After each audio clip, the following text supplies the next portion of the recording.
नमस्कार, स्वागत है आपका दैनिक राजस्थान में। चलिए देखते हैं राजस्थान की 15 फटाफट बड़ी खबरों को।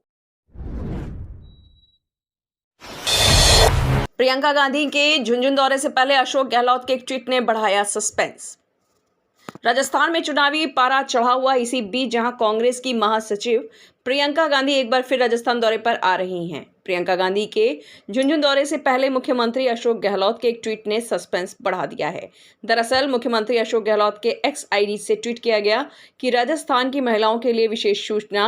आज प्रियंका गांधी झुंझुनू में दोपहर 12:30 बजे राजस्थान की गृहिणियों के लिए कुछ बड़ी घोषणाएं करेंगी। इसके साथ ही मुख्यमंत्री अशोक गहलोत ने कहा कि इसे फेसबुक पर अपने स्मार्टफोन से जरूर देखिएगा। यानी मुख्यमंत्री अशोक गहलोत ने अपनी स्मार्टफोन योजना का भी इसके जरिए जिक्र किया। 6 घायलों को लेकर सचिवालय पहुंचे सांसद किरोड़ी लाल मीणा। राजस्थान में अगले महीने होने वाले विधानसभा चुनाव तैयारियां जोरों पर हैं। इस दौरान राजनीति के कई रूप देखने को मिल रहे हैं। मंगलवार को बीजेपी के राज्यसभा सांसद एवं सवाई माधोपुर से पार्टी के प्रत्याशी डॉक्टर किरोड़ी लाल मीणा 6 घायल युवकों को लेकर सचिवालय पहुंच गए। यहां किरोड़ी लाल ने मुख्य निर्वाचन अधिकारी प्रवीण गुप्ता से मुलाकात की। उनका आरोप है कि इन युवकों को स्थानीय विधायक के इशारों पर पुलिस द्वारा बुरी तरह से पीटा गया। इन घायल युवकों के कपड़े फटे हुए थे, किसी के हाथ तो किसी के पैर पर प्लास्टर बंधा हुआ। इस दौरान वहां किरोड़ी समर्थकों की खासी भीड़ रही। किरोड़ी लाल मीणा ने मुख्य निर्वाचन अधिकारी को शिकायत करते हुए कहा कि विधायकों द्वारा सेट किया गया पुलिसकर्मी न सिर्फ मौके पर विरोध करने वालों को पीट रहे हैं। राजस्थान में सोने चांदी और नकदी की बरसात, सुरक्षा एजेंसियां हैरान।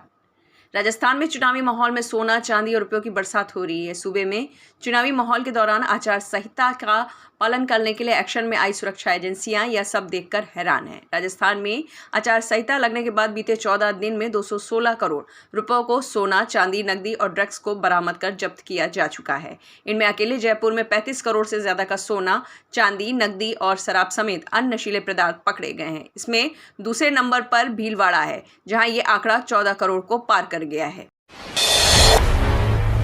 क्या सचिन पायलट के सीएम बनने का समय आ गया? टोंक के लोगों ने जताई आस। अगर कांग्रेस 3 दिसंबर को राजस्थान विधानसभा चुनाव जीतती है तो टोंक अपने वर्तमान विधायक और उम्मीदवार सचिन पायलट के मुख्यमंत्री बनने की उम्मीद कर रहा है। स्थानीय लोगों का कहना है कि सचिन पायलट का समय आ गया है। इस दौरान वे ये बताना भी नहीं भूलते कि 2018 में टोंक से सचिन पायलट की जीत का अंतर मुख्यमंत्री अशोक गहलोत की सीट जोधपुर के सरदारपुरा से ज्यादा था। जान से मारने की मिली धमकी, बीजेपी से टिकट नहीं मिलने पर निर्दलीय चुनाव लड़ रहे विधायक का दावा। राजस्थान के चित्तौड़गढ़ से भारतीय जनता पार्टी के मौजूदा विधायक चंद्रभान सिंह आक्या ने मंगलवार को चुनावी मैदान में उतरने की घोषणा की।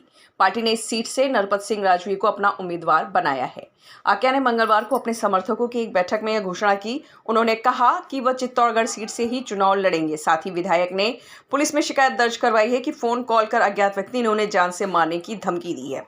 बैठक के बाद आक्या ने संवाददाताओं से कहा, मैं 2 नवंबर को नामांकन दाखिल करूंगा। मैं चुनाव नहीं लड़ा हूं, कार्यकर्ताओं को चुनाव लड़ना है। 26 अक्टूबर को चुनाव कार्यालय का उद्घाटन होगा। मायावती ने दौसा जिले की बांदीकुई से फिर बदला टिकट।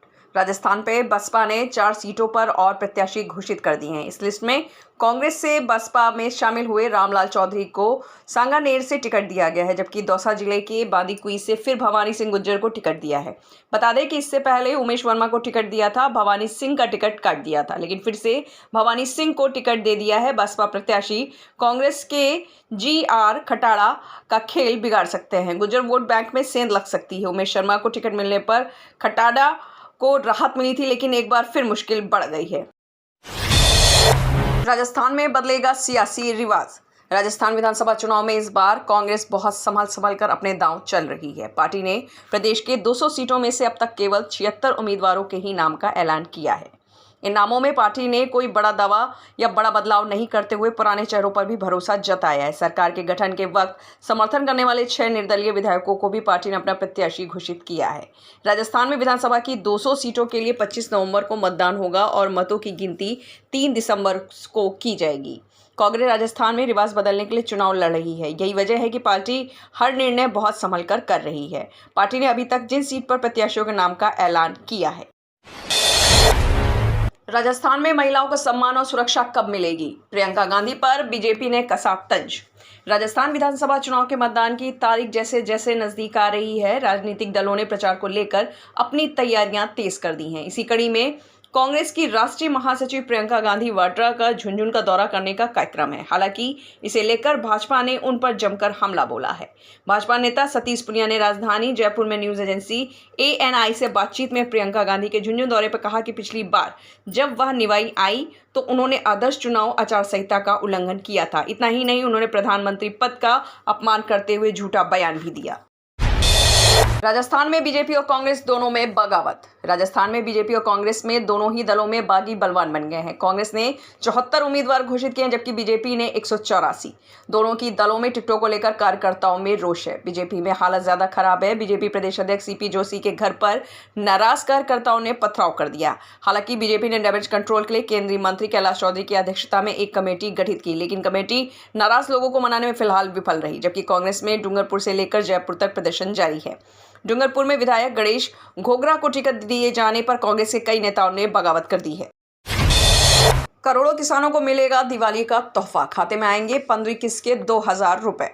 देश के करोड़ों किसानों के खाते में जल्द ही 15वीं किस्त की राशि भेजी जा सकती है। 15वीं किस्त का किसान लंबे समय से इंतजार कर रहे हैं। ऐसे में PM किसान सम्मान निधि योजना के लाभार्थियों को जल्द अगली किस्त की राशि ट्रांसफर कर दी जाएगी।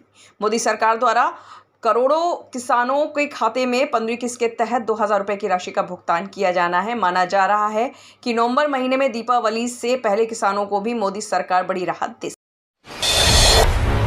दीपावली के पटाखों के साथ राजस्थान में होगा पाप का अंत।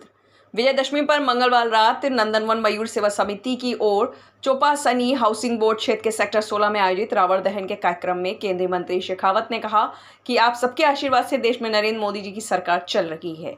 श्री राम का मंदिर बनने का इंतजाम हम पिछले 450 साल से कर रहे थे। हमने जो एक वोट दिया था, उस एक वोट की ताकत से राम मंदिर बनने का मार्ग प्रशस्त हुआ। 450 साल तक हजारों बलिदानों के बाद में भी जो नहीं हो पाया, एक सही जगह पर वोट देने के चलते आज भगवान श्री राम का मंदिर बन रहा है। हम सौभाग्यशाली हैं कि आने वाली 25 जनवरी के बाद में रामलला के दर्शन और मंदिर के शिखर पर